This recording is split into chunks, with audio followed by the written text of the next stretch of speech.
The best chef award goes to Stephanie Sue.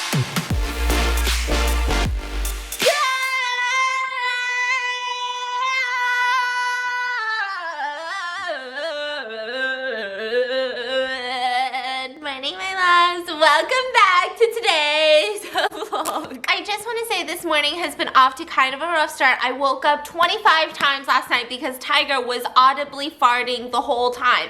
Like every 2 minutes it would just be like I don't know how I woke up, but then I couldn't go to sleep because of the sound.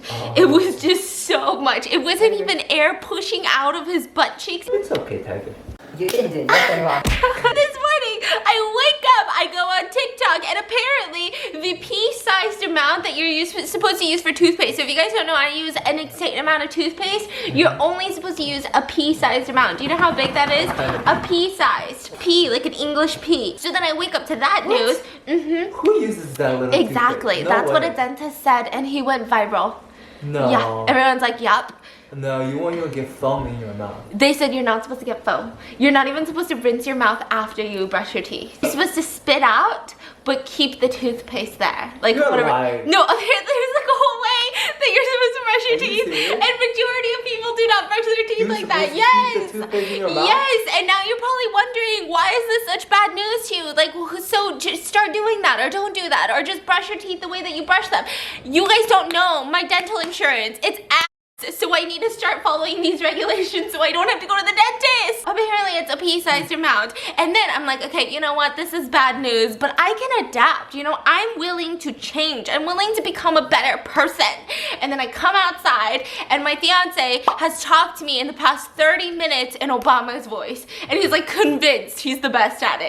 Today I decided to do a very interesting video because you guys have been requesting any like old diet mom tips. And I say old because when I was like majorly dieting back in the day, when I was like really crazy about stuff like that, my mom used to have all of these like dishes that she would make me and my sister anytime she was like, oh wow, like you guys need to eat healthier. I feel like dieting is such a controversial word these days, but anytime my mom would be like, oh, you guys look a little thickums, she would give us these dishes. A lot of the times I wouldn't know why she's giving it to us. I just thought it was like panchan, like a side dish, and then I would eat it. But now I know. These are like a Korean secret Korean mom's hack to dieting. I have so many recipes that I've stolen from my mom that I'm gonna show you guys. This is not like a what I eat in a day. This is literally only like if I want to take a Instagram picture with a tight dress tomorrow, maybe I'll eat like this today. If I am going to a photo shoot, never happens, but tomorrow, then I'll probably eat like this today. Do you get what I'm saying? Yes. Do you get what I'm saying? This is not what I eat in a day. Just like once in a while, here are some little tips and tricks and some snacks. And I'm really excited because I need to show you guys some of my skincare stuff that I recently purchased. I recently got like this new bronzer that was viral on TikTok. Super excited about that. And I do want to mention something, okay? Today's vlog is in partnership with Rory, which I'm really excited about because I feel like during quarantine there's just been a lot going on, and I feel like that a lot going on has been transferring onto all of my physical aspects, especially my skin. I read the news, I have a breakout. I watch the vice presidential debate, I have a breakout. I'm like, I can't do this anymore. I'm really stressed out. If you guys are looking for more personalized prescription skin treatments, Rory is kind of the place that you can go to, and you can do this all from the comfort of your home. Because honestly, I thought about it. I was like, wait, if I go to like a skin doctor right now, how does that work? Because half of my face is covered. Do I take it out and show them my face? I mean, I don't really know, and I'm not trying to find out. They address everything from breakouts, whether it's maskne or stress acne, or if you're just red all over your face. I had a period where I was just getting red spots. It wasn't even pimply, it was just red. They address all of your skin concerns, and you guys get a free consultation. So it's super simple to use. You just go to hellorory.com/MangoButt, and within 24 hours, a US licensed healthcare professional is gonna reach out to you, and if needed, they're gonna prescribe you a full skin treatment plan, which by the way, they ship it to you with 2-day shipping. I got this, which is a nightly defense. This was what they, like I told them everything about my skin. This is what they thought was needed, and I just apply a thin layer at night, and I'm obsessed with it. It prevents breakouts from getting super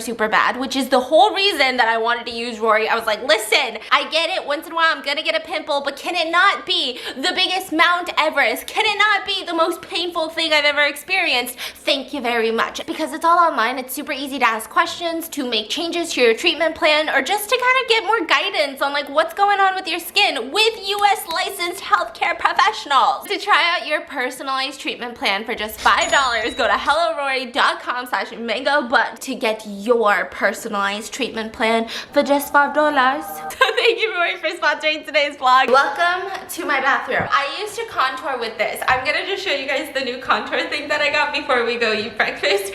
So this is the Fenty contour stick, which by the way, this is so affordable and this is amazing, and it never made me break out or anything like that in terms of makeup, but I used to just overuse the out of this stick. I would contour my nose with this stick, then I would go to my cheeks, contour that, then I would do my double chin, then I would do my forehead. I would literally stick this stick in places it shouldn't be stuck. This went everywhere, and I feel like it made me look a little bit messy. Like there was more of a muddiness to my face, I guess. I went on TikTok and I saw this makeup artist, and she was reviewing this Chanel cream that I have literally never heard of in my entire life, but apparently it was like all the rage. This is their second revamped version. They used to have the original formula, which people loved more, but for some reason they changed it. And so I got it. It was a splurge. I think it was $50. It's kind of subtle.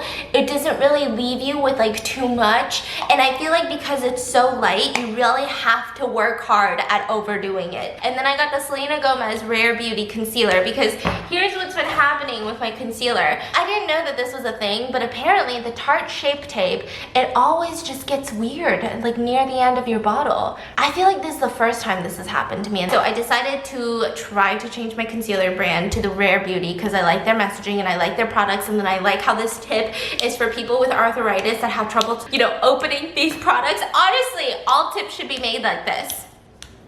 That's what she said. How much garlic does a Korean mom buy at the market, you ask? Just this much garlic for the week, guys. For the week. Nobody kisses me anymore. Not the garlic. I'm gonna try to cut some sourdough bread because I'm making a tomato toast. Now, this is not my mom's recipe. This is actually off of TikTok, but I wanted to do it because I already had heirloom tomatoes, because my mom's recipe is to cut tomatoes, get some salt, and then you have suddenly a salty, delicious meal. I don't know why I'm aggressively pointing this around. Eat your tomatoes. Eat it now. Did you do tomatoes and sugar growing up or something like that? Yes. Okay, I think it's weird. I've tried it before. Best. It's kind of nasty. This is how you do it. So easy. Make sure they're cold and chilled. Take it out, slice them into just slice them. Like this thick. Yeah, and then just sprinkle sugar all over it. Oh, that's the best. Okay, now I'm gonna show you a better one. You cut your tomatoes, get a pile of salt, dip your tomatoes in salt. Oof. Oof, oof, oof. No, that's my mom's recipe. So delicious. Chef's kisses. I don't have a bread knife. I don't know why I don't have a bread knife, but I don't. So I'm just gonna cut it like this. Okay, we're gonna try this. That's not good. Now we're just gonna have some real thick bread. You know, I should have bought pre-sliced bread, but I really wanted. Oops. Ugliest slice of bread I've ever seen. Can you cut these? I have one job. You gotta let the knife do the work, you know what I mean? Honey, what is that? Toothpick! I mean, that's how I like it. I'm pretty sure this is not how you're supposed to cut bread. Like, you don't cut it into like a shield size. The best chef award goes to Stephanie Sue! Come, take your award. Thank you. I would like to thank Gordon Ramsay for being so gracious and nominating me for this award. I'm gonna be coming out with my own utensil line very soon, so stay tuned for that. Why do you have every unnecessary things in this house? But not a f***ing bread knife. Oh, this is a cute one. That's a good It's one. a small slice too. So we're toasting the bread right now, and then you're gonna grab the juiciest tomato you can find. I'm using heirloom tomatoes. They just taste better. So you're just gonna juice your tomatoes because you want a tomato puree. Okay, why don't we use our toaster? I packed up the toaster To make room for the Halloween decor. I wasn't expecting to toast bread until Halloween was over. He's really upset that I made him buy a toaster and now he's toasting bread on the stove. If you could see his dad pose right now, it's this. While he's flipping the toast on the stove.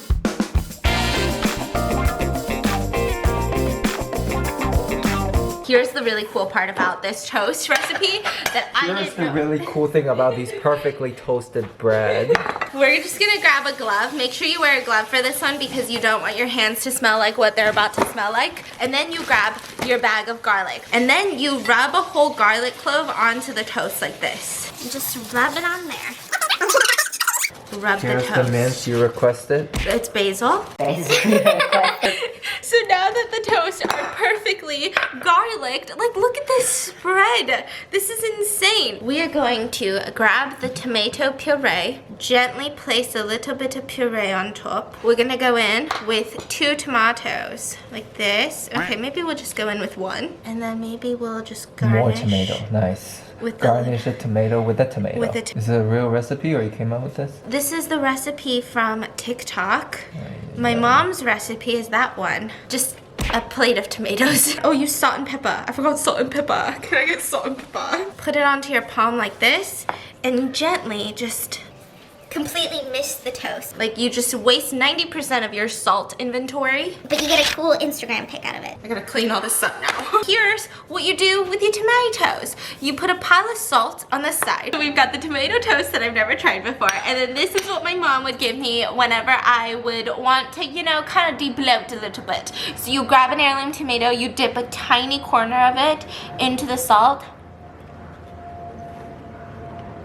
It's just tomato, man. No, it tastes different with salt. I prefer sugar. Then you grab a little more salt. How is it? You know, like a salty tomato. It was good. It's good. That's so rude. Wow, tastes like a pizza. It does not taste like a pizza. I feel like Koreans eat a lot of tomato toast, but not like this. It's usually just like very simple. I think it has to do with the fact that avocados are pretty high in calories. They're good for you. I love avocado toast. But if you like want a toast type recipe, but you want less calories, probably tomato is way better than avocado toast. Here's the question that has been keeping me up all night practically. There's the king of the land, okay? He's this ultimate king, and this is like this really strange land. Now, one rule that you have to remember about this land is that there's no cure for anything. Poison. There's no cure for poison. One poison can only outdo the other poison. So if I ate level 1... Cure by a stronger poison. Okay, yeah, that part was confusing. So if I take a level 1 poison and then I'm dying, if I take a level 2 poison, then it cancels out both of the poisons. So now I'm done. But if I take a level 10 poison and there's no stronger poison that I can take, it doesn't cancel out if I take a lesser poison. I just die. So the king is like, listen, I need to find the most poisonous poison out there, and I just have to keep it in my stash just in case I ever get poisoned with anything weaker. Then I just take this and I will always live. So he has 2 people that he's friends with. He's got Dr. Fauci. I'm kidding. He's got a doctor, and then he's got his right-hand man, like a senior advisor. So you've got these 2 people, and he says, listen, I need both of you guys to go out and find the most poisonous poison in the world. And when you guys get back, here's how we're gonna test the poisons. The right-hand advisor, let's call him... I'm like Jared Kushner, I'm kidding. Let's call him John. And then the doctor, let's call him Anthony. You've got John and you've got Andy, right? So he says you guys are gonna take each other's poison first and then drink your own poison. So the person with the more poisonous poison will live. Does that make sense? Stronger poison. Yeah, the stronger poison will live. So if John brings a poison level 7 and the doctor brings a poison level 3, then John's gonna live, whereas the doctor will die. The night before they meet up, John got some poison from the market, the strongest he can buy. But the night before the meetup, he was thinking to himself, Andy is a very, very good doctor. He's smart. No, he's not smart. He's like really good at making poison.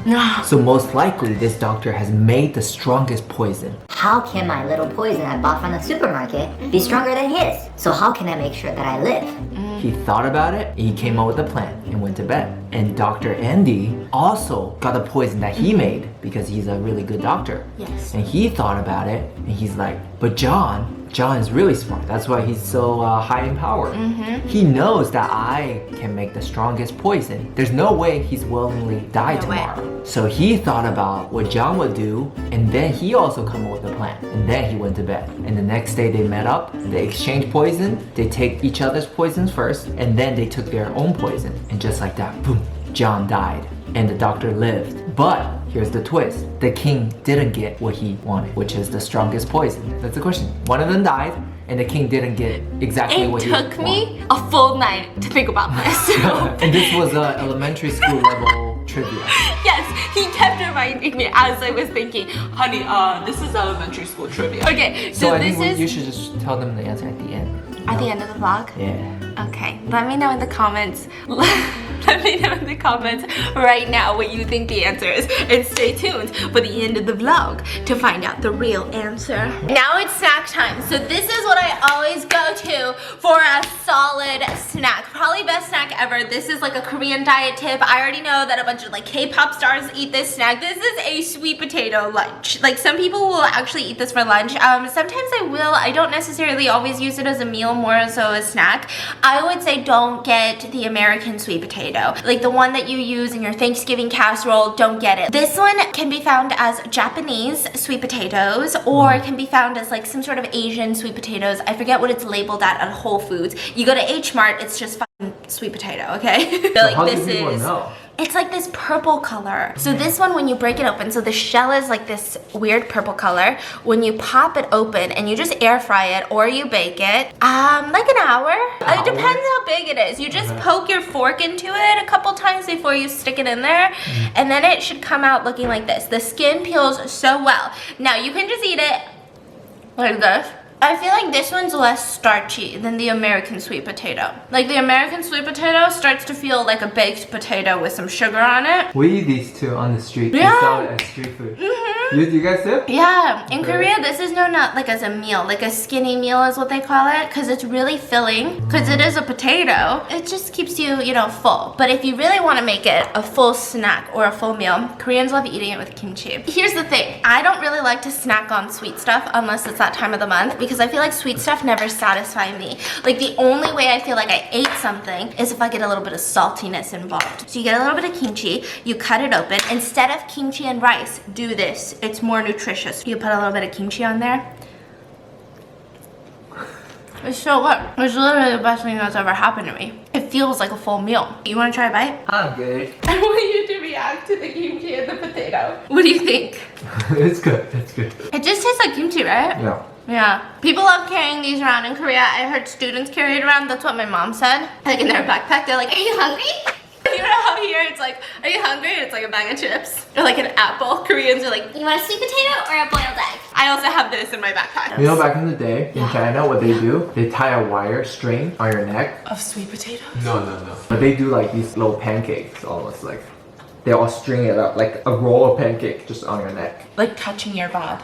Yeah, touching your butt. But they're dry. They're almost like sweet potato. They're really like doughy, and then you just eat it like that. Why around your neck? And then you drink some water, it expands in your stomach like a sponge, and then you're full. There are even some bigger ones, like this big. He said this big? And then what they do is they dig a hole in the middle. And you put it around your neck. Put it on your neck. You're lying! I am So, 100% check this out. certain that he trolls me. No. Big pancake like this big. He said this big?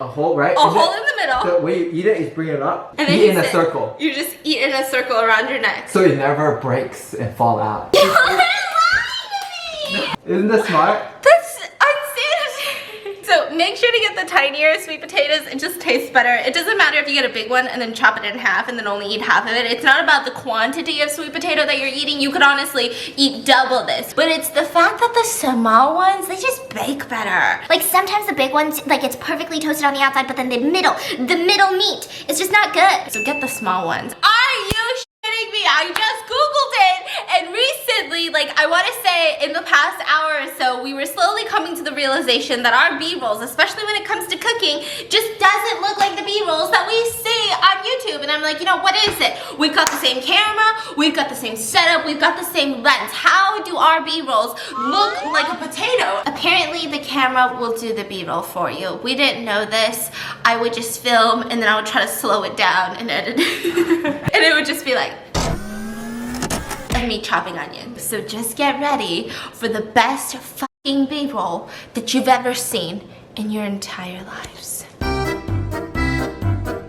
make it a pastrami wrap for lunch. Now pastrami wrap Sounds like it's gonna be some sort of Subway situation going on. I don't know why I always have to say pastrami with a fake New York accent. This one is actually a very high protein, high vegetable meal. It's gonna involve some deli meat, so if you guys aren't into deli meat, you guys can replace it with maybe like cooked eggplant wraps. You could even just do lettuce in this situation because the sauce is the star of the show, but we're gonna do pastrami because I like to get some protein in during lunch so that I don't get hungry later. So first thing you're gonna need is just hella vegetables. I mean, it doesn't even matter. I find that the most important ingredient though is that you're gonna need sprouts. Wash your sprouts early. You don't want soggy sprouts at the table. So we've got these two different types of sprouts. This one I believe is some sort of like broccoli sprout. I think these are called micro sprouts. So then you're gonna need an onion. You can do without the onion if you don't like it. Cucumbers, you can do bell peppers instead. You could do carrots. You could do all of them. It honestly is such an easy meal. All you really need, the star of the show, is your turkey breast or your chicken breast. I like to use pastrami. I've tried pretty much everything, but pastrami is the best for this situation. And then you're gonna need that, and you're also gonna need either a horseradish sauce or a chimichurri sauce. I'm just gonna first show you guys how to put together your veggie plates because the wrapping part, it's like a spring roll wrap on the go, but more protein, more vegetables. So the whole thing is whatever vegetables you have, I'm gonna start with cucumbers. You just need to julienne them. I believe that's the right saying. You just cut them into small little matchstick looking things. You could do that with carrots. I don't like doing carrots for this dish because carrots are really hard to julienne. You could just buy shredded carrots. Make sure to put onions into cold water to make it less stinky. Sorry, was this the stupid kitchen gadget you were referring to? Avocado pit. Just to verify though, this is the first time Stephanie ever used this thing. Lights down low, still wondering what you're saying. Stay, stay, stay. Please don't go. I'd rather have you staying. What is this game you're playing? Even if it hurts with time, we were never meant to fight. Something at the finish line. Stay, stay, stay. Even if we're short on time, at least we'll never wonder why this love was so hard to find. Stay, stay, stay.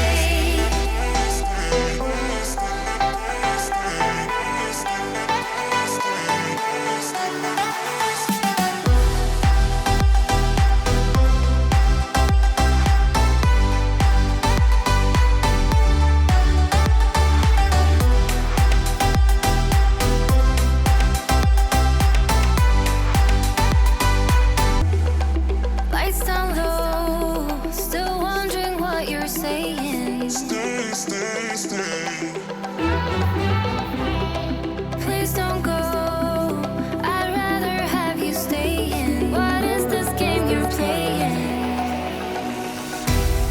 Even if it hurts with time, we were never meant to fight. Something at the finish line. Stay, stay, stay. Even if we're short on time, at least we'll never wonder why this love was so hard to find. Stay, stay, stay.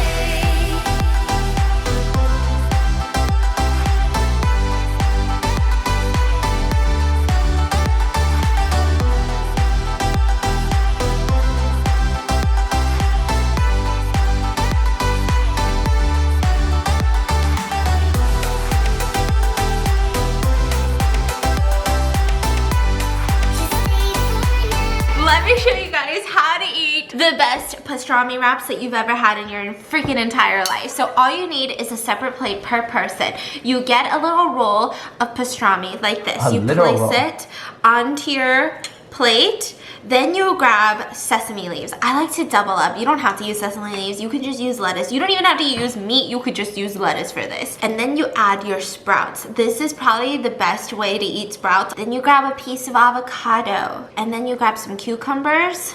You grab some red onions. And then you add your horseradish sauce. You could just use horseradish. I also have a chimichurri. I'm just gonna do horseradish for now. Then you just roll that baby up. And then you just eat it. It's so good. My fiance has already eaten this a bajillion times before because my mom loves making it. How would you rate this, honey? It's something different, for sure. It's good though. It's fresh. There's protein, there's veggies, there's fat from the avocado. Chef's kisses. But it's so good. I think this is probably the best meal. Like, this is the best mom's meal I can think of. When it falls apart, just grab another sesame leaf. Like it? Yeah. It's just really fresh. But I find it's more fun to eat than a salad because you take a long time making each wrap. So it's not just like you're scarfing down food. This is a solid 9 out of 10. 9 out of 10? Bits. Alright, we're gonna go eat lunch, watch some Harry Potter, and we'll be right back. I hope you guys enjoyed that B-roll. Please. Did I take a nap today? You don't need to know that. Why are you shaming me for napping? We're making tofu. We're also making an air-fried cauliflower rice. Here's what I noticed. My mom recently did this thing where she started air-frying fried rice, like bibimbap. She would cook it, and then she would air-fry bibimbap, and it straight up tastes like that buttery fried goodness that you get at Korean barbecues. You know when your grill is all nasty and shit from all that oil, from all that pork belly fat, from all that marinated beef fat, and then your waiter is like, you want me to make some fried rice? You're like, yes, can you make some fried rice? So then they come on over with their fried rice, and they pour it on top, and they pack it down, and it gets all crunchy, and you just literally scoop it off the grill into your mouth, and it is heavenly delicious goodness! Exactly. So we're gonna do that, but instead of using regular fried rice, we're gonna go in with the cauliflower rice. So we're gonna make this on the stove top according to the directions, and then once it's all fully cooked, we're gonna throw it into the air fryer. This And is not rice. Let's get it straight. It's not fried rice. It's just stir-fried cauliflower. And then we're also gonna do a silken tofu. I know a lot of Koreans like to pan fry their tofu. That's like a thing. You eat it with some kimchi, you eat it with some sauce. I'm not gonna pan fry it because we don't like to use oil when we don't have to. So my mom does this thing where she literally plops a block of silken tofu and then just gives us this on the side. I'm gonna leave all the measurements right here. And these are just gonna be eyeballed because a Korean ajumma does not have a recipe. This is pretty much soy sauce, red pepper flakes, jalapeno puree, minced garlic, sesame seeds, and sesame oil, a tiny bit of sesame oil, and green onions all in one, just in a jar. I would make some for you today, but it's already made and I don't want to make more. Stand by me. Oh, open this. Honey, can you open the bag for me? Teamwork makes the dream work. Honey, your finger's gonna get chopped. And then you take this baggie and then you, ooh, look at that deliciousness. It looks like fried rice. You want silken tofu. You don't want soft tofu. You don't want hard tofu. I don't know if they sell this at American grocery stores. I know they have firm tofu. They got that soft tofu. I don't know if they have silken tofu. This is primarily used for like sundubu's and like soups and stuff, but you want that silken. It's just gonna take away any of like that weird tofu flavor. The cauliflower rice is done. Now we put it into the air fryer. Make sure to put in parchment paper because you just need parchment paper for this. This is like cauliflower. Trying so hard to be fried rice. The rice is done. Okay, so if you guys use regular fried rice, it's obviously gonna be a lot more crunchier. I find that kimchi fried rice is banging in there. Just any real rice is banging in there. But this is good too. Try it. It sucks all the moisture out of that cauliflower, makes it taste like a genuine fried rice. Not So bad. this is your silken tofu that you literally just take out of your silken tofu pan and you plop it onto a plate. Now, you've got the dipping sauce. Some people put it on top. I know a lot of Koreans like to pour it on top and kind of drench the tofu. I don't like to do that because I find it's kind of like when you mix your salad with dressing. You end up eating more dressing than if you were to just dip the lettuce into the dressing. Who dips their salad? Besides you. You know what's the worst? When you get a mixed salad and then you have that one lettuce that opens up and inside of it is a clump of dressing that you didn't see. So then you just take a mouthful of dressing.